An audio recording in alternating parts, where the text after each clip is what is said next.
Muy buenas tardes a todas las personas que se conectan a esta hora en una nueva edición de Uno de cada estantería en vivo.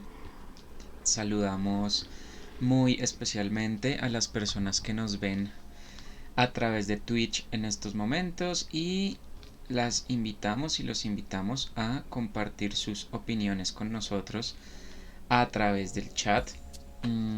También saludamos muy especialmente a las personas que nos ven en diferido a través de los videos que colgamos en YouTube con las repeticiones de nuestras lecturas.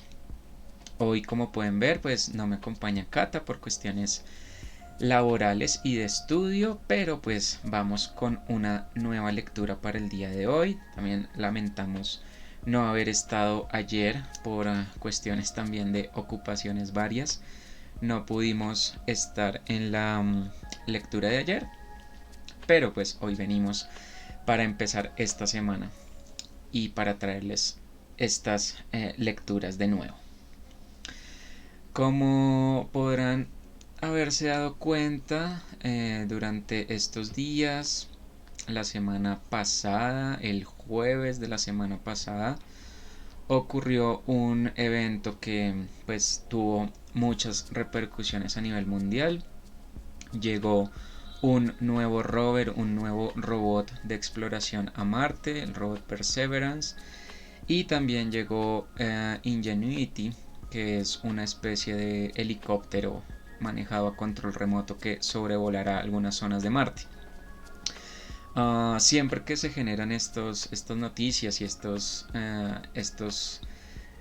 aterrizajes o amartizajes, si son muy, muy rígidos con el idioma, siempre que se generan estos eventos, surgen debates muy candentes con respecto a por qué hacerlo, por qué gastar tanto dinero en enviar un robot o enviar un carrito a control remoto a un planeta completamente deshabitado. ¿Qué gracia tiene ir a analizar las piedras o el aire o el suelo de estos planetas? ¿Para qué nos sirve eso? ¿Y por qué nos gastamos como humanidad tanto dinero en estos proyectos en lugar de tratar de acabar con el hambre en el mundo o combatir la contaminación o hacer otras tantas cosas que nos aquejan en este planeta, en este mundo en el que vivimos? Si han estado atentos a las noticias y a las redes sociales con respecto a la llegada de este rover a Marte, pues se habrán podido dar cuenta que hay mucho debate con respecto a eso. Ese debate no es nuevo. Cuando llegó Curiosity hace unos años también se dijeron muchas cosas al respecto en ese mismo sentido. Y cuando se generó el programa Apolo y el programa Mercury, los programas de exploración espacial de los Estados Unidos en la década de los 60s, los 70s, también estas críticas y estas opiniones y estos debates se generaron. Porque en un país que tiene tantos problemas o que tiene tantas cosas, tantos asuntos por solucionar, nos dedicamos a lanzar cohetes? ¿Qué gracia tiene esto? Pues resulta que durante los inicios de la exploración espacial en Estados Unidos, una monja pues emitió esta opinión, le escribió una carta a los directores de la NASA en esa época preguntando precisamente cuál era la gracia de esto. Y uno de los directores, Ernest Stullinger, le contestó. Y esa es la carta que vamos a leer el día de hoy. Entonces, hoy vamos a leer una carta, es una carta relativamente corta, en la que el señor Stullinger explica cuáles son los motivos o cuáles son las razones por las cuales explorar el espacio es importante. La carta original se consigue en inglés por internet muy fácilmente. Si la quieren consultar, se llama igual, pero en inglés, Why Explore Space, y su autor, Ernest Stullinger, La versión que voy a leer el día de hoy es una traducción hecha por Arturo Quirantes, que es un divulgador científico español. Él escribe en un blog de divulgación científica española llamado Naucas, con K. Si lo quieren buscar o si les interesa este tipo de temas, les recomiendo mucho este blog. Es un espacio muy interesante de divulgación científica. Entonces, la versión que voy a leer el día de hoy es la traducción de Arturo Quirantes en español de esta carta. Entonces, sin más preámbulos, sin mucho más que decir, pues aquí está la carta ¿Por qué explorar el espacio?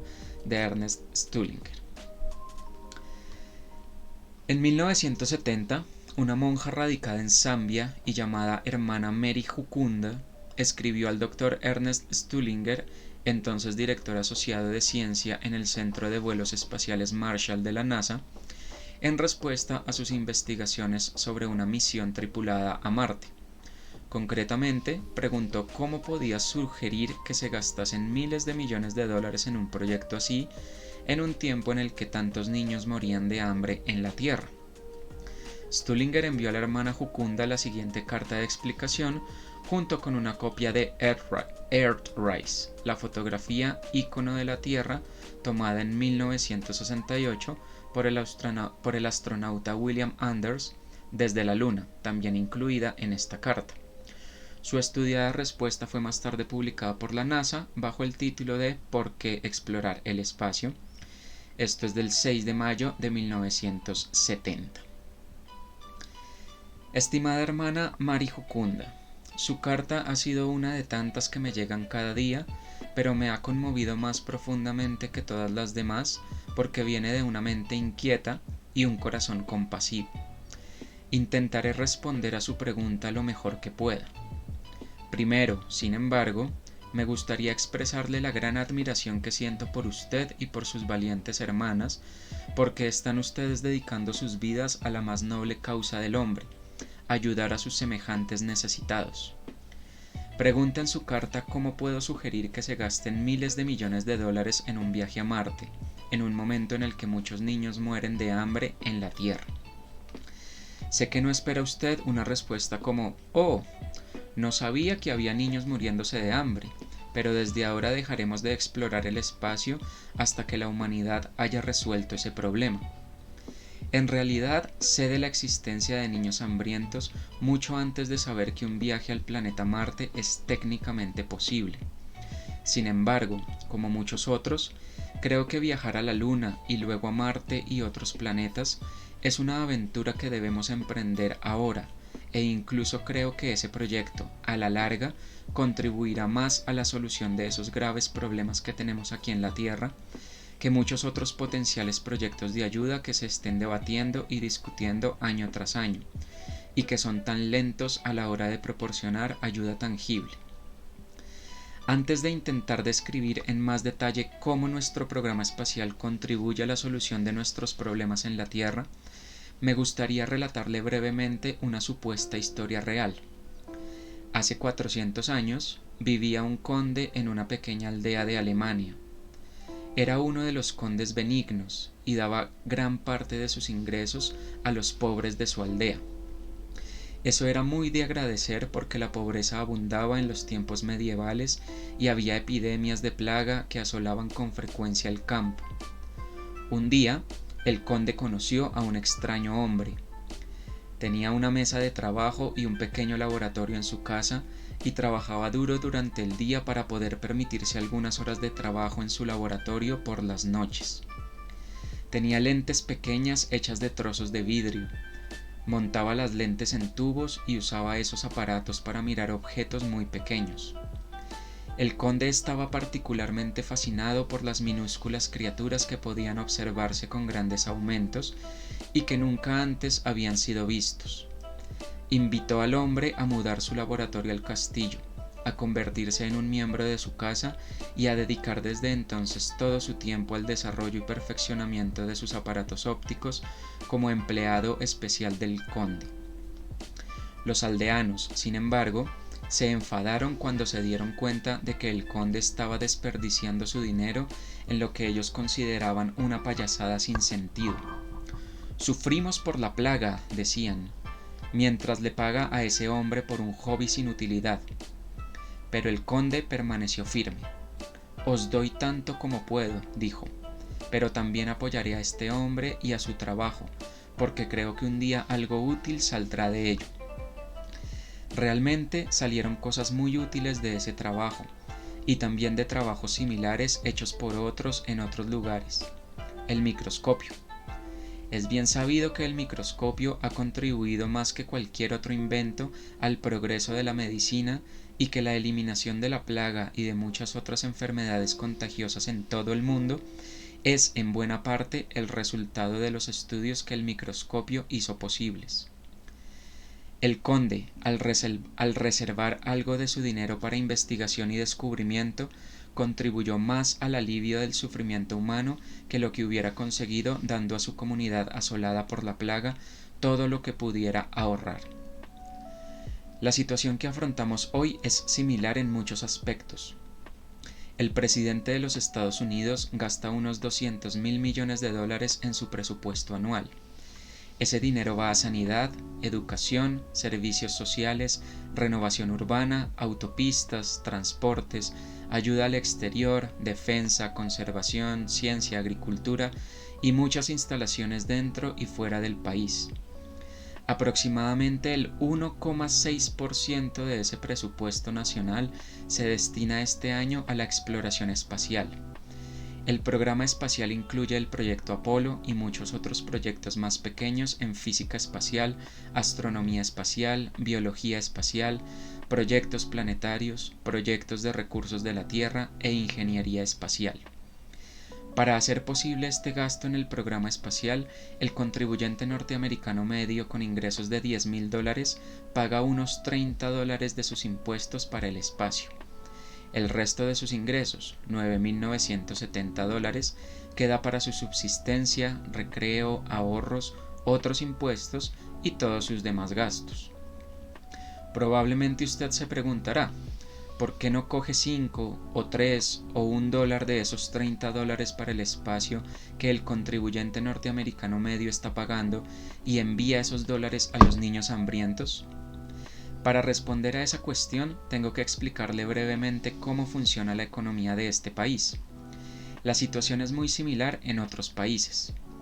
El gobierno consiste en un número de departamentos o ministerios: Interior, Justicia, Sanidad, Educación y Servicios Sociales, Transporte, Defensa y otros.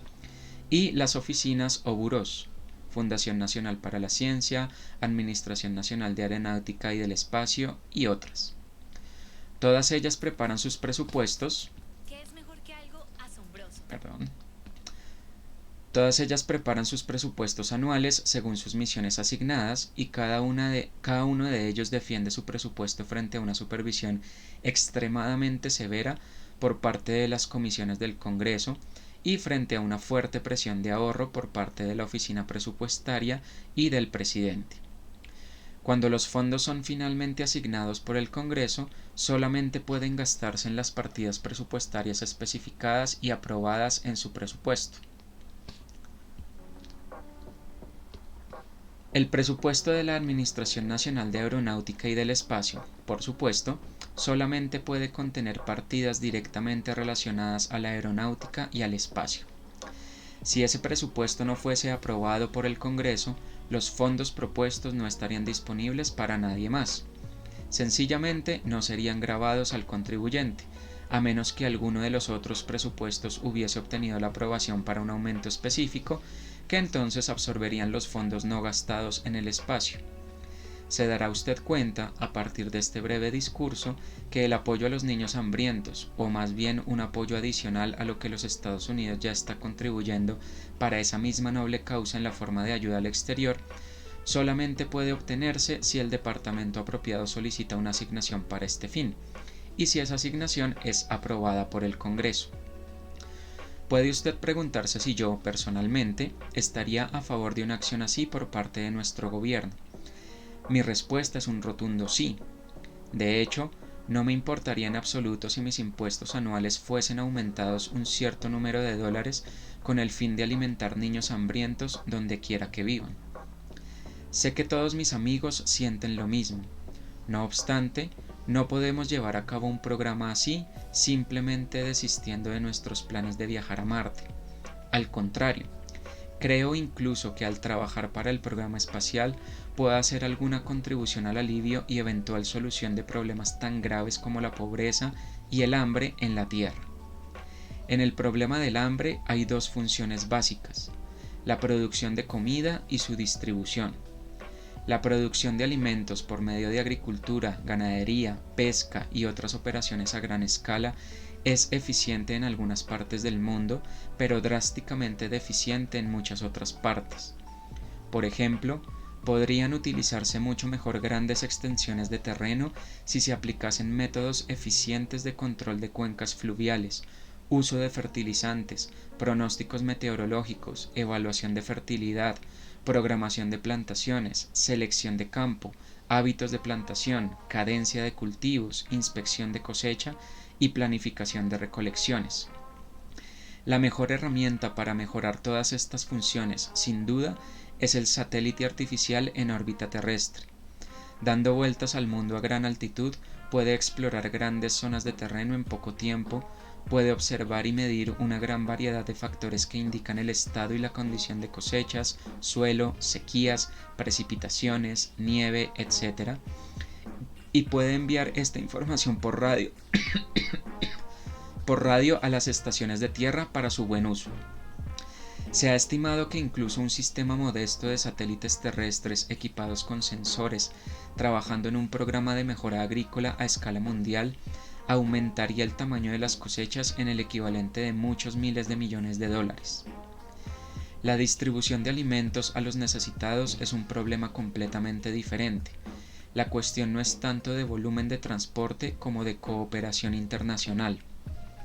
El gobernante de un país pequeño puede sentirse incómodo ante la perspectiva de recibir grandes envíos de alimento provenientes de un país grande, sencillamente porque tema que junto con los alimentos esté importando influencia y poder extranjeros. Me temo que un alivio eficiente del hambre no llegará a menos que las fronteras nacionales sean menos divisorias de lo que son hoy. No creo que el vuelo espacial consiga el milagro de la noche a la mañana. Sin embargo, el programa espacial se encuentra entre los agentes más poderosos y prometedores que trabajan en esa dirección.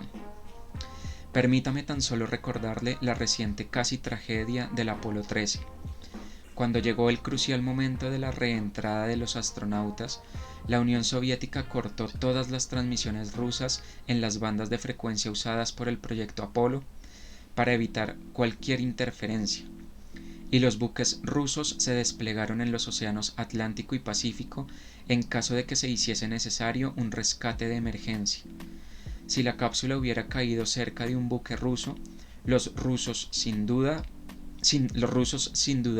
habrían dedicado todos los esfuerzos necesarios para su rescate, como si fuesen cosmonautas rusos los que hubieran regresado del espacio. Si los viajeros rusos se encuentran alguna vez en una situación de emergencia similar, los norteamericanos harán lo mismo sin dudarlo. Más alimentos gracias a estudios y valoraciones desde la órbita y mejor distribución de alimentos gracias a la mejora en las relaciones internacionales son tan solo dos ejemplos de la profundidad con que el programa espacial hace mella en la vida sobre la Tierra. Me gustaría citar otros dos ejemplos: la estimulación del desarrollo tecnológico y la generación de conocimiento científico. Los requisitos que deben imponerse a los componentes de una nave espacial que viaja a la Luna en cuanto a alta precisión y fiabilidad extrema no tienen precedentes en la historia de la ingeniería. El desarrollo de sistemas que cumplan esos severos requisitos nos ha proporcionado una oportunidad única para encontrar nuevos materiales y procesos, para inventar mejores sistemas técnicos, para procesos de fabricación, para alargar la vida de los instrumentos e incluso para descubrir nuevas leyes de la naturaleza. Todo este conocimiento técnico recién adquirido también está disponible para su aplicación a tecnologías terrestres. Cada año, alrededor de 1000 innovaciones técnicas generadas en el programa espacial se abren camino a la tecnología terrestre, donde producen mejores electrodomésticos y equipos agrícolas, mejores máquinas de coser y radios, mejores barcos y aviones, mejores pronósticos del tiempo y avisos de tormentas, mejores comunicaciones, mejores instrumentos, mejores utensilios y herramientas para la vida diaria. Supuestamente, usted preguntará ahora por qué debemos desarrollar un sistema de soporte vital para nuestros viajeros lunares antes de que podamos construir un sistema sensor remoto para los pacientes del corazón. La respuesta es sencilla. Los progresos significativos para la solución de los problemas técnicos se hacen con frecuencia no mediante una aproximación directa, sino estableciendo primero un objetivo desafiante que nos ofrece una fuerte motivación para el trabajo innovador, lo que dispara la imaginación y espolea a los hombres para que se esfuercen al máximo, y actúa como catalizador al inducir cadenas de otras reacciones. El vuelo espacial cumple exactamente este papel. El viaje a Marte no será, ciertamente, una fuente directa de alimentos para los hambrientos. No obstante, conducirá a tantos nuevos procesos tecnológicos que los subproductos de este proceso, por sí solos, valdrán muchas veces más que el coste de su implementación. En adición a la necesidad de nuevos procesos tecnológicos, hay una necesidad creciente de conocimientos básicos de ciencias si queremos mejorar las condiciones de la vida humana sobre la Tierra. Necesitamos más conocimientos en física y química, en biología y fisiología, y muy particularmente en medicina para hacer frente a los problemas que amenazan la vida del hombre: hambre, enfermedades, contaminación de la comida y del agua, polución del medio ambiente. Necesitamos que más jóvenes, hombres y mujeres, escojan ciencia como su profesión, y necesitamos más apoyo para esos científicos que tienen el talento y la determinación para enzarzarse en un trabajo científico fructífero.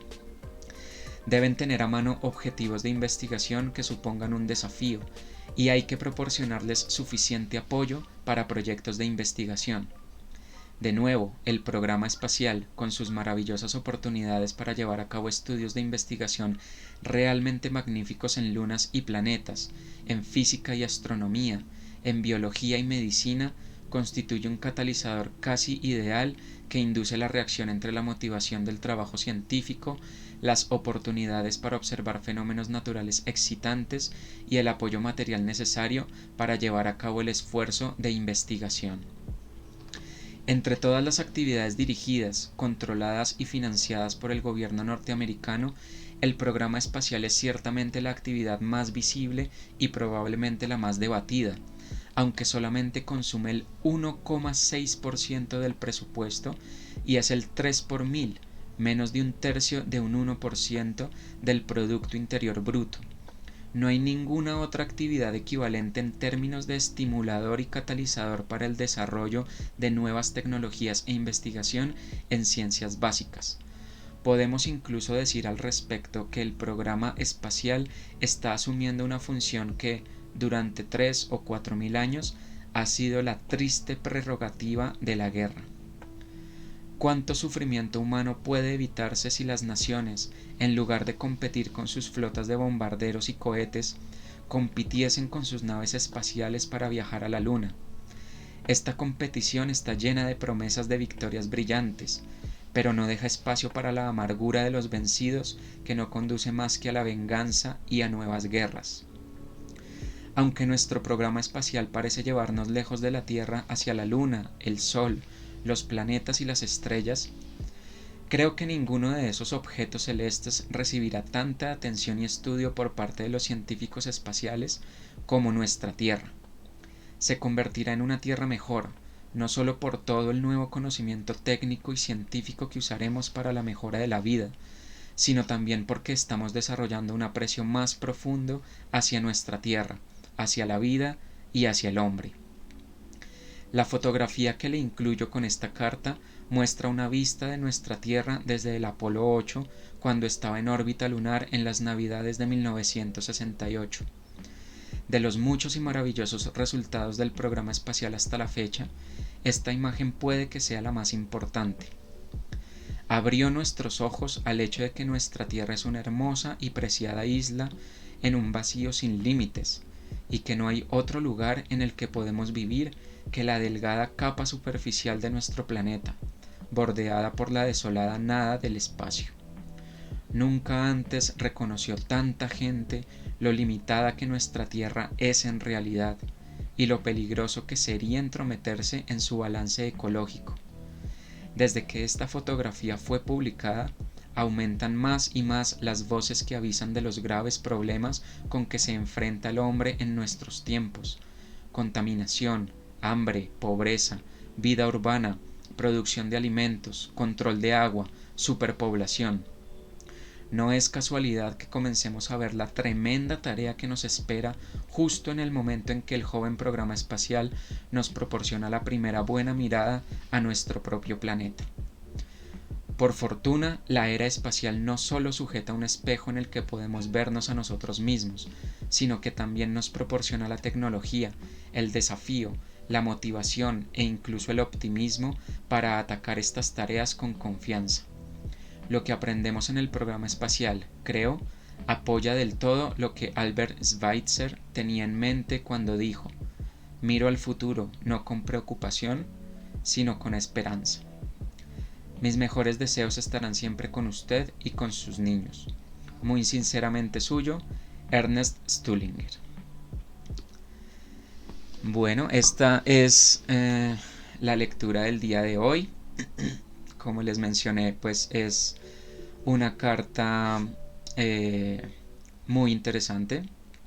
Es una carta que creo que aplica para todos los eventos, todos los sucesos que han ido aconteciendo en estos últimos años, en especial el que pasó el pasado jueves, y que nos permite tener una mirada de pronto un poco diferente de estos eventos. Uno pues hoy en día sí son cubiertos por los medios, porque la gran mayoría de estos eventos no son cubiertos por los medios, a menos que tengan un gran impacto o que sean muy publicitados. Pues rara vez uno se entera en los medios de comunicación que hay un nuevo lanzamiento espacial, que hay una nueva sonda o un nuevo instrumento puesto por el hombre en el espacio para hacer alguna tarea científica o para hacer alguna tarea relacionada con lo que nos mencionaba el señor Stullinger en su carta. Lo más común que tenemos es los lanzamientos de la NASA, hoy en día los lanzamientos de SpaceX, por lo que es pues la novedad en este momento, y son empresas privadas, entonces tienen como más medios de publicidad. Pero programas espaciales de otros países, por ejemplo China, India, Israel, programas espaciales rusos, rara vez sabemos de sus lanzamientos o de lo que están haciendo o de los instrumentos que están poniendo en órbita o lanzando a otros planetas o por fuera de nuestro propio sistema solar. Entonces me parece que esa perspectiva que nosotros tenemos de estos sucesos científicos se queda en, pues sí, muy bonito el robot y muy chévere el lanzamiento y muy emocionante el aterrizaje y todo esto, pero difícilmente vemos el potencial de estas herramientas porque nadie nos lo cuenta, a menos que uno esté metido en el cuento o que uno sepa muy bien de qué se trata el proyecto que están lanzando ese día o la noticia que está saliendo en el día. Uno rara vez se entera pues de para qué sirve ese robot que acaba de llegar el jueves, o qué información nos va a dar, o qué tecnología se usó para hacerlo, todo ese tipo de cosas. Entonces es difícil que nosotros desde esta orilla veamos esos beneficios que trae este programa, y es muy fácil tener una opinión como la que tenía la hermana Jucunda de la carta, a quien le está respondiendo Stullinger. Obviamente si uno no ve directamente los beneficios de ese tipo de cosas, difícilmente les va a encontrar una utilidad, o va a ser algo que uno considere más allá de una mera entretención del día y ya. Pero es importante recalcar que todos estos procesos de exploración espacial en una u otra medida nos han permitido obtener tecnologías que hoy en día son indispensables para muchas actividades humanas y que hace unos años de pronto eran impensables para nosotros.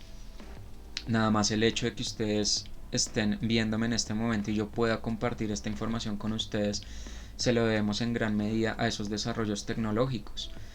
El poder comunicarnos inmediatamente, el que me puedan ver personas de cualquier lugar del mundo, que podamos tener en nuestros celulares prácticamente toda la información a la mano y podamos solucionar un problema urgente en cualquier momento. Todo ese tipo de cosas que son pequeños impactos en nuestras vidas diarias se lo debemos en gran medida a las personas que dedicaron su tiempo y sus conocimientos no solo a los programas espaciales, sino a desarrollos tecnológicos alternos que van muy de la mano con estos programas espaciales. Hay una historia muy famosa, además de las que mencionaba Stullinger en su carta, sobre cómo el marcapasos, la crema dental, este tipo de cosas, uh, o sí, algunas mejoras en este tipo de cosas han sido gracias precisamente al programa espacial, porque han sido soluciones que han surgido para evitar problemas en un entorno en el que estos astronautas o estos cosmonautas no tienen acceso a un montón de cosas y necesitan suplir esas necesidades de otras maneras. Entonces, todos esos desarrollos tecnológicos han tenido aplicaciones en la Tierra y siguen teniendo aplicaciones a futuro. Probablemente hace unos años, antes de que Rusia lanzara el famoso Sputnik, no nos imaginábamos para qué podía servir que una bola de metal le diera vueltas a la Tierra. Eso no le encontrábamos ninguna utilidad. Pero hoy en día los satélites geoestacionarios, los satélites de comunicaciones, los satélites de órbita baja, son los que nos permiten estar conectados, son los que nos permiten hacer mejores predicciones climatológicas para evitar catástrofes de ese tipo, son los que nos permiten ver televisión o vernos a nosotros o que ustedes me puedan ver en este momento. Toda esa tecnología que en esas épocas, hace 50, 60, 70 años, tal vez no se les veía ninguna utilidad, hoy en día son indispensables para nosotros, independientemente de que seamos o no seamos de primer mundo o astronautas o miembros de un país potencia. Todos, absolutamente todos, disfrutamos y aprovechamos esos beneficios. Entonces, el hecho de que un robot esté en estos momentos en Marte analizando unas piedras, analizando una atmósfera, analizando el suelo, puede que en este momento no le encontremos ninguna utilidad, pero puede que en unos 50 o 60 años sea indispensable para que nosotros podamos hacer otras cosas y, por qué no, como decía Stephen Hawking, poder salir de la cuna que es la Tierra y que la humanidad pueda ir a conquistar otros planetas y pues a poder establecerse en otros lugares que no sean solamente el planeta Tierra.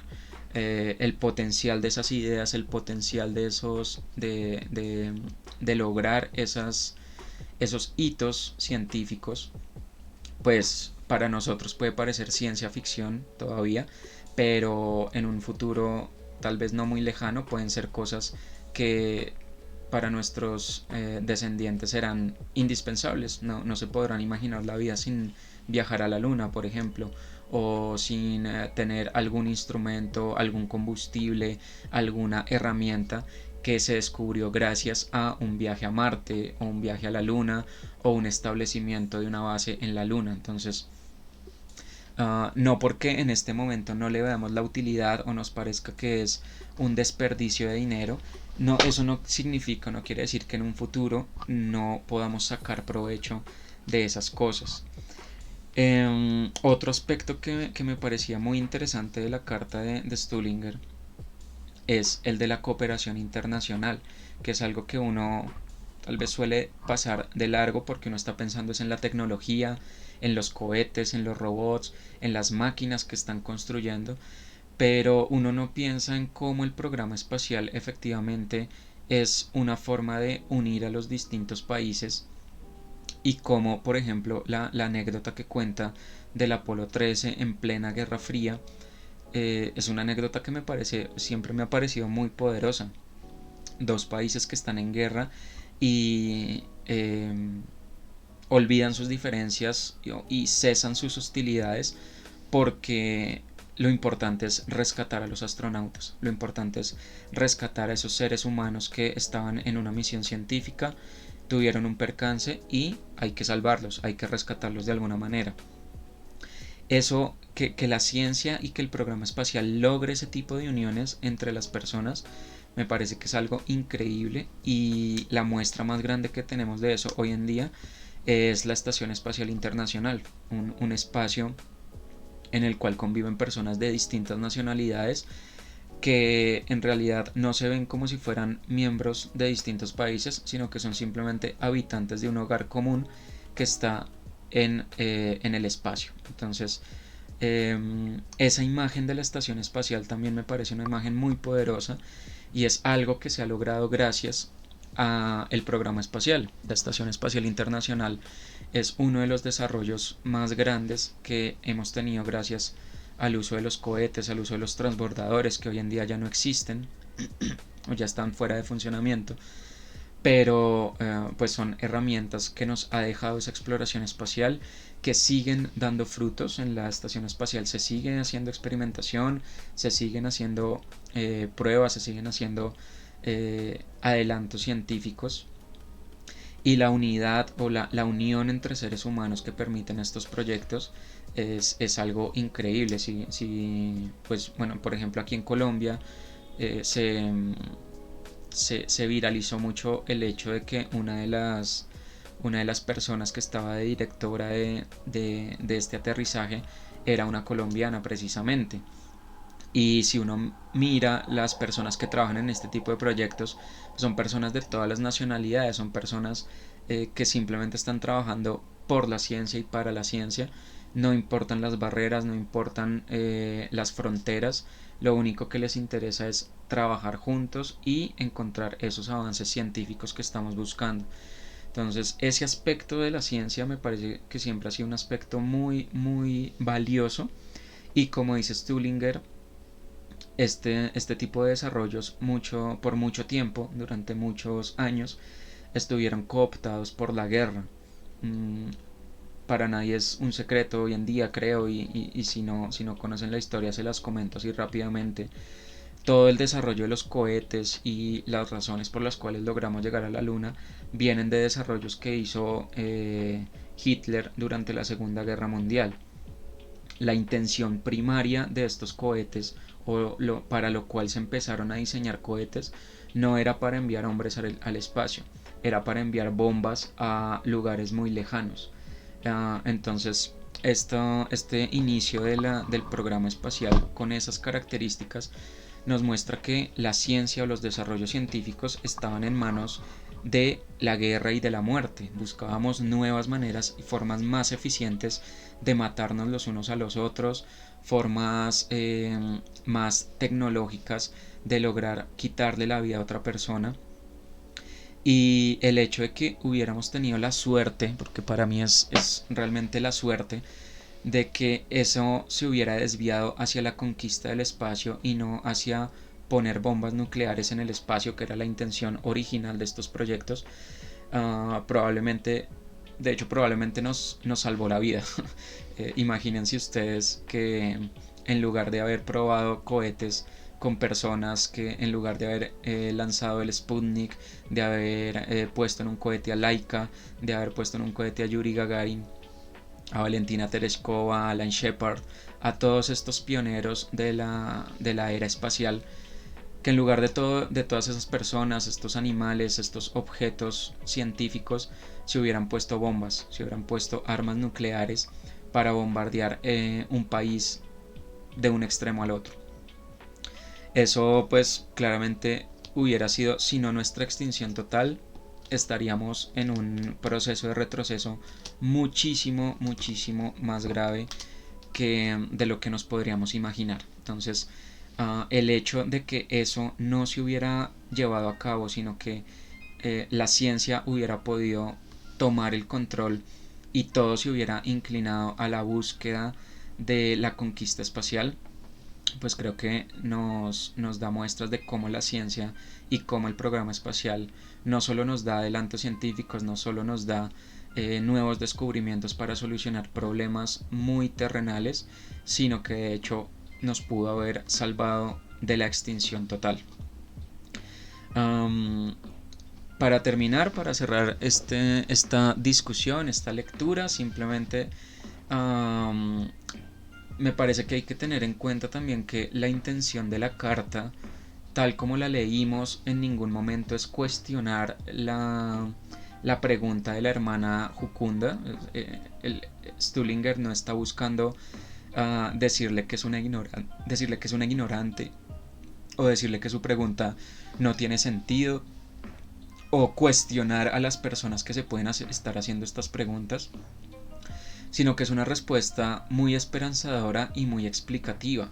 Como les decía al inicio, las personas comunes y corrientes como yo no tenemos idea de para qué sirven estas cosas, y si nos lo explican, si nos cuentan cuál es el trasfondo de estos adelantos tecnológicos, pues uno puede llegar a comprender por qué son importantes y por qué se gasta dinero en ellos. Y como nos mostraba el mismo Stullinger, a pesar de que suena a cifras astronómicas, a que es mucho dinero, en realidad, si tomamos en cuenta el presupuesto de un país como Estados Unidos, el presupuesto que tiene la NASA, y después de la anterior presidencia que le recortó mucho el presupuesto que tiene la NASA es ínfimo con respecto a otro tipo de cosas que incluso generan más problemas. Por ejemplo, el gasto militar de muchas naciones. Ese es un gasto que puede ser mucho más alto que lo que los países invierten en ciencia y tecnología. Y es un gasto que uno podría decir, pues vale la pena recortar y dedicar a otro tipo de cosas. Por ejemplo, la misma ciencia y tecnología. Si uno ve países como por ejemplo Colombia, que prácticamente no le invierten absolutamente nada a la investigación y al desarrollo, la educación a duras penas la mantienen, y eso porque la comunidad estudiantil constantemente está protestando para que eso no se caiga, eso no se vaya al olvido. Pues nos podemos dar cuenta que antes, en lugar de pedir recortes a la investigación, deberíamos estar pidiendo mucho más apoyo, mucho más dinero para lograr estos avances científicos. Y creería yo que el haber pasado por esta pandemia por la que estamos pasando nos debería dejar por lo menos esa lección.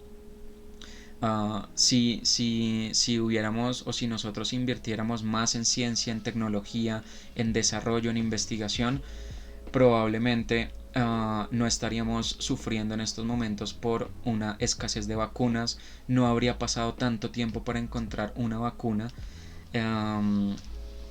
y pues la pandemia hubiera podido ser mucho más manejable en ese sentido. Entonces creo que el mensaje o la lección que podríamos sacar de esto es, por un lado, invertir en estas cosas es importante, invertir en ciencia, en tecnología es importante para cualquier país, y por otro lado, esa inversión tiene que ser una inversión siempre libre, no puede ser una inversión atada a intereses económicos, a intereses políticos, porque pues también tenemos esa sombra de duda sobre algunas investigaciones que, por ejemplo, puede que no se lleven a cabo porque no son rentables, porque no se les va a sacar ningún beneficio económico, porque las grandes empresas o las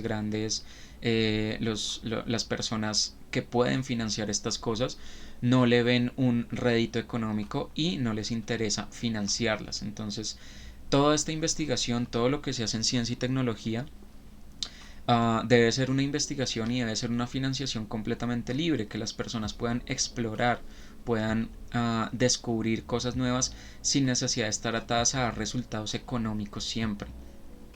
Uno de los desarrollos tecnológicos en ese sentido que más pueden darnos ejemplificaciones de cómo funcionaría esto es, por ejemplo, el desarrollo de alimentos, superalimentos, como el arroz dorado, alimentos que tienen altas cargas de vitaminas para evitar problemas de ceguera, por ejemplo, y que son alimentos libres de patentes, libres de un usufructo económico, para que lo puedan aprovechar todos los países, todas las personas, sin necesidad de estar atadas a un rédito económico. Entonces, creo que esta es una muy buena lección que podemos extraer de este periodo medio oscuro que hemos estado viviendo este año larguito ya prácticamente. Y también es una invitación a que pensemos en estas cosas de una manera un poco diferente, que no son un gasto de dinero, sino que son una inversión. Y también, sobre todo, si nos encontramos con personas que opinan que esto no vale la pena, que gastar tanta plata en eso es un desperdicio, tenemos que ser conscientes de que no son personas ignorantes, no son personas que estén atacando la ciencia porque la odien o porque no la quieran o porque no quieran acercarse o saber para qué sirven estas cosas, sino simplemente pueden ser personas que no desconocen cuáles son los usos de esto, y es algo completamente normal. Por lo que les decía, a uno nadie le cuenta para qué sirven estas cosas, y conocer esos trasfondos me parece que es muy importante para que como sociedad nos podamos unir y pedir y pelear por que haya más inversión, más investigación, más desarrollo, más apoyo a la educación en todos nuestros países, independientemente del lugar en el que nos estén viendo en este momento. Entonces, pues bueno, esa era la lectura que les quería traer el día de hoy, es la invitación con la que los quiero dejar. Les recuerdo que nos pueden encontrar siempre a través de nuestras redes sociales, aquí en Twitch para las transmisiones en vivo, ya saben, de lunes a viernes, más o menos a las 6, a veces a las 5:30 por cuestiones laborales.